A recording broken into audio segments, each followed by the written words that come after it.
하늘에 계시는 하나님 아버지, 오늘도 저희들을 말씀 앞으로 초청하여 주시니 감사합니다. 오늘도 저희들 생명의 말씀을 나누도록 하겠습니다. 오해되고 왜곡된 하나님의 율법과 말씀에 대하여 참 율법의 정신은 생명을 살리는 것이요 구원하는 것이며, 이는 사랑이라 가르쳐 주신 예수님의 교훈을 기억하게 하시며, 아울러 예수님의 가르침대로 살아갈 수 있도록 인도하여 주시옵소서. 예수님의 이름으로 기도합니다. 아멘. 성도 여러분 안녕하세요. 앤드류스 한인교회 서상규입니다. 오늘은 7월 16일 화요일 안식일의 주인이라는 주제입니다. 전 세계에서 유대교인들만큼 율법에 민감한 사람들도 없을 것입니다. 그들은 하나님께서 그들에게 내리신 613개의 계명을 미츠보트라고 부릅니다. 그리고 그 밖에도 랍비들이 만든 게자이라, 타카나, 미나그와 같은 전통 법들이 있습니다. 이들 랍비들의 전통들 가운데 다수를 차지하는 것이 안식일에 관한 법입니다. 안식일법은 39가지 범주의 노동이 금지되고 있는데, 오늘 본문에 등장하는 제자들이 밀 이삭을 털어먹는 행위도 이 금지법에 해당하는 것이었습니다. 안식일에 예수께서 밀밭 사이로 지나가실새 그 제자들이 길을 열며 이삭을 자르니 바리새인들이 예수께 말하되, 보시오, 저희가 어찌하여 안식일에 하지 못할 일을 하나이까? 복음서에는 예수님과 유대인들 사이에 벌어진 이 안식일 논쟁이 다수 실려 있는데, 이 마가복음 2장 23절로 28절에서 제자들이 안식일에 밀 이삭을 자른 것은 안식일에 금지된 39가지 범주의 금지된 노동 가운데 세 번째, 추수하기, 자르기 금지법을 어긴 것입니다. 이 자르기 금지법은 땅에서 나서 자라나는 것은 무엇이든지 가지나 잎 하나도 뽑거나 잘라서는 안 된다고 명시하고 있기 때문에 밀이삭을 잘라 먹은 것은 명백히 율법을 범한 행위가 되는 것이죠. 그래서 바리새인들은 왜 당신의 제자들이 안식일에 하지 못할 일을 하는 것이냐라고 따져 물었던 것입니다. 그러자 주님께서 이렇게 대답하셨어요. 예수께서 가라사대, 다윗이 자기와 및 함께한 자들이 핍절되어 시장할 때에 한 일을 읽지 못하였느냐? 그가 아비아달 대제사장 때에 하나님의 전에 들어가서 제사장 외에는 먹지 못하는 진설병을 먹고 함께한 자들에게도 주지 아니하였느냐? 예수님께서는 다윗이 진설병을 먹은 신뢰를 들어 설명하기를, 생명을 구하는 일이 법보다 우선된다는 이 율법의 정신을 일깨워 주신 것입니다. 유대인들을 위한 엘리베이터가 있다는 것은 여러분들이 잘 아시죠? 안식일에 엘리베이터 버튼을 누르는 것도 노동을 하는 것이기 때문에 층수 버튼을 누를 수가 없는 것입니다. 그래서 안식일에는 유대인들을 위해서 엘리베이터가 모든 층에 다 멈추도록 되어 있다는 것입니다. 이것이 바로 샤바트 엘리베이터라고 하는 것이죠. 우리는 이렇게 율법에 철저한 정통 유대교인들의 모습을 보면서 코웃음을 칩니다. 그것이 정말 안식일을 지키는 것인가라고 말이죠. 그런데 여러분, 지금의 상황도 마치 그와 같은 것입니다. 안식일에는 식물을 추수하거나 자르지 말 것이라는 금지법에 따라 시장하여 밀이삭을 잘라 먹은 제자들을 지금 정죄하고 있는 것이죠. 그러나 주님은 그것이 진정 안식일을 지키는 자세가 아니라고 말씀하고 계십니다.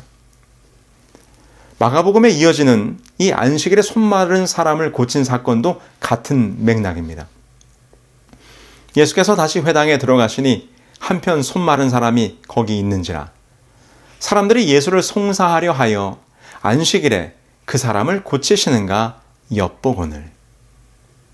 손 마른 사람, 고창병자, 눈먼 서경, 꼬부라져서 펴지 못하는 사람, 이 38년 된 병자들, 이 모든 병자들이 다 안식일에 예수님께서 고치신 환자들입니다. 그런데 이렇게 안식일에 고침을 한 것은 유대인들이 문제 삼았던 안식일에 금지된 39가지 범주의 금지 행위들 가운데 22번째 매듭 풀기 금지법을 어긴 것입니다. 안식일법에서는 매듭 매기도 금지되지만 매듭 풀기도 금지되고 있습니다. 이 부분을 명확히 밝혀주고 있는 것이 누가복음 13장 10절로 17절에 있는 말씀이죠. 18해 동안이나 귀신 들려 앓으며 꼬부라져 조금도 펴지 못하는 한 여자를 고치시고 나서 분을 내며 책망하는 회당장에게 예수님은 이렇게 말씀하셨습니다. 외식하는 자들아, 너희가 각각 안식일에 자기의 소나 나귀를 외양간에서 풀어내어 이끌고 가서 물을 먹이지 아니하느냐? 그러면 18해 동안 사탄에게 매임받은 이 아브라함의 딸을 안식일에 이 매임에서 푸는 것이 합당하지 아니하냐? 이 말씀에서 보듯이 유대인들에게는 안식일에 매인 것을 푸는 것이 금지되고 있습니다.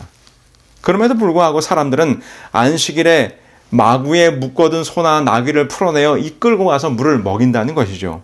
하물며 오랜 세월 질병에 시달리며 사단에 매여온 사람들을 안식일에 해방시켜주는 것, 풀어주는 것이 합당치 아니하냐라고 주님께서 유전과 전통 외인 유대인들을 향하여 질책하고 있는 것입니다. 바리새인, 서기관, 율법사들은 이런 점들을 간파하지 못한 채 안식일의 노예가 되어 안식일을 위한 안식일을 지키고 있었던 것이죠. 사람이 목적이 아니라 안식일이 목적이었습니다. 자기들만 안식일의 법의 노예가 된 것이 아니라 무지하고 병들고 가난한 사람들까지 이 안식일법의 노예로 만들어 버렸습니다. 축복과 안식의 안식일이 오히려 병들고 가난한 자들을 억압하는 수단으로 쓰였다고 하는 것입니다. 바리새인, 서기관, 율법사들이 안식일의 병을 고치시는 예수님과 고침받은 병자들을 책망한 것을 보면 우리가 그들의 마음을 알 수 있지요. 병들고 가난한 자들을 불쌍히 여기고 도와주기보다는 오히려 죄인 취급하여 무시하였던 것이죠. 병들고 가난한 자들이 설사 그 원인이 죄 때문이었을지라도 그들을 부축해주고 살려주어야 하는데 오히려 그들이 당하는 질병의 고통과 가난의 시련을 당연히 받을 대가를 받고 있는 것이라고만 생각하고 있었던 것입니다. 이 논쟁의 결론은 무엇입니까? 마가복음 2장 27절로 28절의 말씀입니다. 또 가라사대 안식일은 사람을 위하여 있는 것이요 사람이 안식일을 위하여 있는 것이 아니니 이러므로 인자는 안식일에도 주인이니라. 예수님은 안식일 논쟁에서 바로 자신이 안식일법의 제정자라고 선포하시면서 사람이 안식일을 위해 있는 것이 아니라 안식일이 사람을 위해 있는 것이라고 말씀하십니다. 따라서 안식일에 선을 행하고 생명을 구하는 것은 옳고 바른 행위라고 선언하셨습니다. 이것이 바로 낡은 전통의 개혁가로서 예수님께서 하나님 나라의 행정권과 죄 사함으로 상징된 사법권 그리고 안식일법으로 상징된 입법권을 손에 쥔 최고 수반이심을 예수님께서 스스로 선포하신 것입니다. 오늘 교과의 영감의 교훈, 이 시대의 소망을 보면 이렇게 기록합니다. 구주께서는 안식일의 병을 고치면 범죄자로 역임을 받을 것을 잘 아셨으나 주저없이 안식일을 가로막은 유전적 요구의 벽을 무너뜨리셨다. 기회가 있었음에도 선을 행하지 않는 것은 악을 행하는 것이며 생명을 구출하기를 등한히 하는 것은 죽이는 것과 같다는 말은 유대인들 사이의 한 격언이었다. 이같이 예수께서는 랍비들이 견지하고 있는 입장에 서서 대항하셨다. 온 우주의 입법권자요 사법권자이시며 행정권을 가지신 만왕의 왕께서 참 안식일의 율법 정신을 보여주었지만 오히려 그것으로 인하여 안식일을 범했다고 하는 범죄자가 되고 말았습니다. 그러나 주께서 우리로 깨닫기를 원하는 것은 율법의 준수가 목적이 되는 것이 아니라 율법의 정신을 실천하여 따뜻한 배려와 관심, 자비와 사랑의 행위로 영혼을 살리는 삶을 살라고 오늘 주님께서 말씀하고 계시는 것입니다. 오늘 하루 예수님의 가르침을 묵상하며 재림교회가 받고 있는 이 율법주의자라는 오해를 어떻게 풀어내며 살 수 있을지 내가 실천할 수 있는 일들을 생각해보고 함께 실천해 보시는 저와 여러분들이 되기를 간절히 소망합니다.